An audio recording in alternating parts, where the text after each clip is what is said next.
जंगल भितर रही जुआ जुआरू मुंदे पानी काढ़ी मुंडरे हांडी डेक्ची धरी विपदपूर्ण रास्तार चली महिला माने। यह दृश्य ही सूचाई देउछि आम देश तथा राज्य केते आगौछि। विभिन्न उन्नतिर नारारे उछुली पड़ुछि गांठू सहर।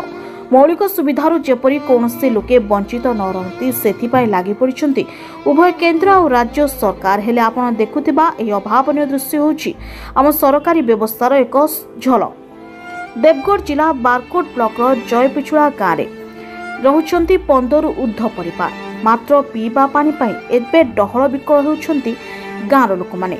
तेबे सही गाँवर महिला को आसवाक पड़ुछि प्राय 1 किलोमीटर दूर जंगल को, कारण पूरा गाँटा पाई सहारा पलटिछि एकमात्र एक जंगली चुआ।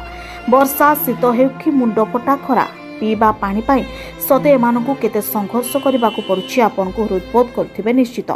एते सब दुर्दशा पाई आम सरकार तथा सरकारी व्यवस्था ही संपूर्ण रूपे दायी अटे, कारण जयपिछुड़ा गाँव को पहुंची पारिनी सरकार वसुधा योजना कि मेगा पानीय जल जोगान प्रकल्प।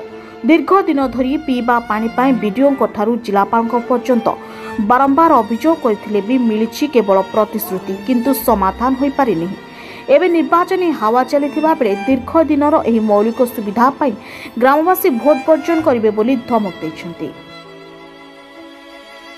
देवगढ़ रूपेश गुरुंग रिपोर्ट, जागृति लाइव मीडिया।